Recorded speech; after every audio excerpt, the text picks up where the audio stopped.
Impressions with Adetola Kayode, showcasing people from different walks of life and how they've been able to add value.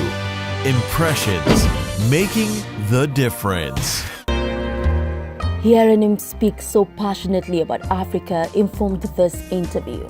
Matthew Dry is an American from the state of Arizona whose love for zoology ultimately led him to his present preoccupation.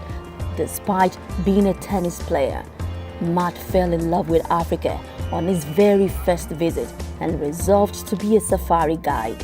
What I have learned about Africa is that the beauty and wonder there will break your heart.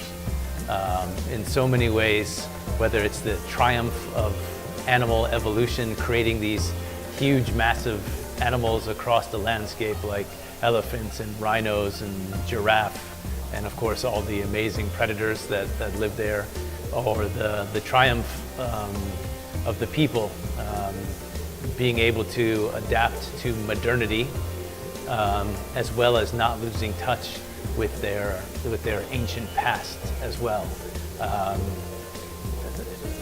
Africa also will break your heart with its pain and anguish, and I think therein is another triumph that in Africa people have been able to more than just survive, but also thrive.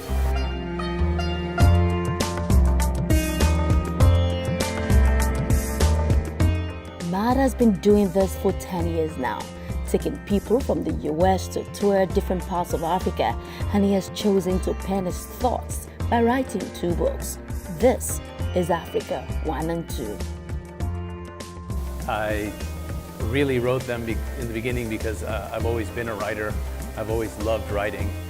I chose that title because the emphasis is on this.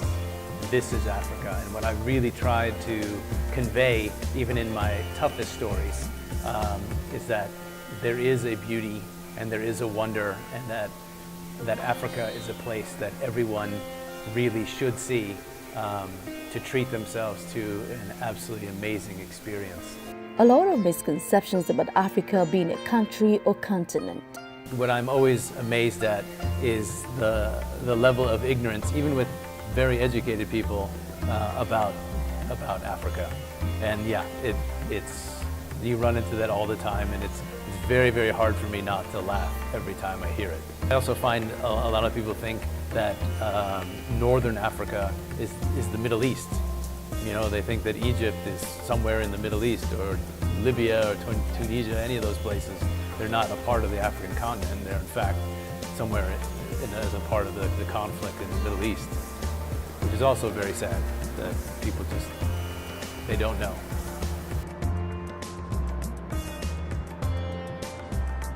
Africa is opening up now. It is basically the last treasure chest on Earth. There are some places like the Congo, for example, that it's untouched, and it's becoming touched, unfortunately, in many ways, by the loggers and the oil, the people searching for oil, and then of course things like cobalt and gold and silver.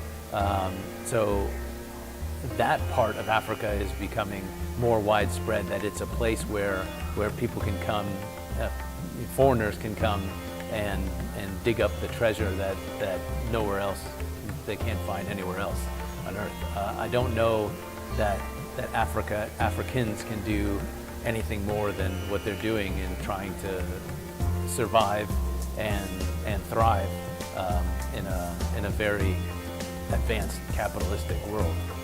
How much convincing does he have to make to encourage people to explore the great continent? Some people will say, oh, I will never go there, because unfortunately they've been influenced by the bias that American news has given them. So there are some people that I've met, that I've spoken to, that said that they were terrified to go, and then after hearing my stories and after meeting me and seeing that, you know, I'm not a monster, that Africa is definitely a place on their radar, and a couple of them have come to Africa and have loved the experience so much that they're already planning their second trip. Impressions, making the difference.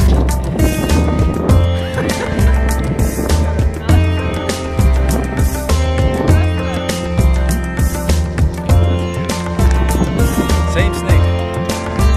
The other one was bigger. Doesn't really know the difference between me. Is it? Yeah.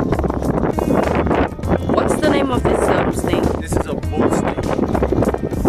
Harmless? How harmful?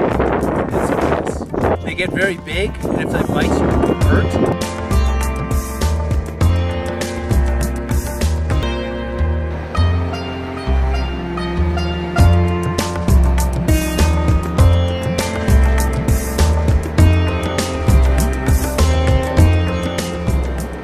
How then can one be a safari guide?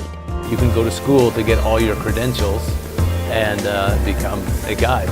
And that's exactly what I did. I found a school that had a year-long program, and I got my what is called level 1, level 2, and then another thing called Trails Guide that allowed me to carry a weapon, not for hunting purposes, but for protection purposes, to go on foot into big game areas where there are all the biggest, scariest animals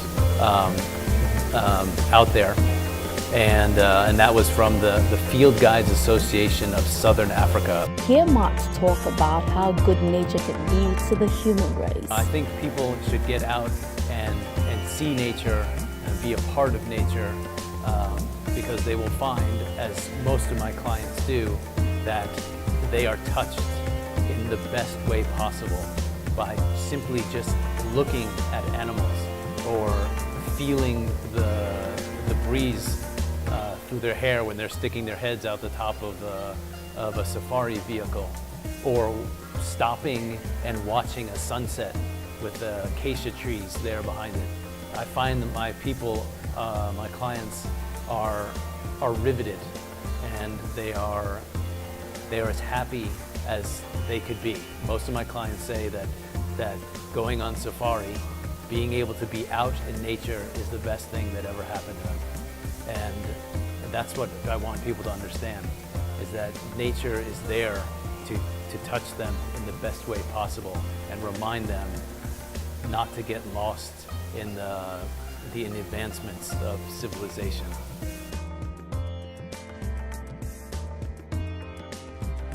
American actor and producer Will Smith once said, "It seems like God visits everywhere else but lives in Africa. It is really, really beautiful."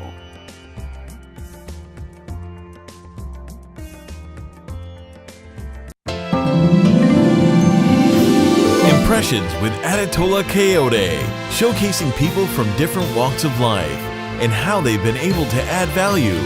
Impressions, making the difference.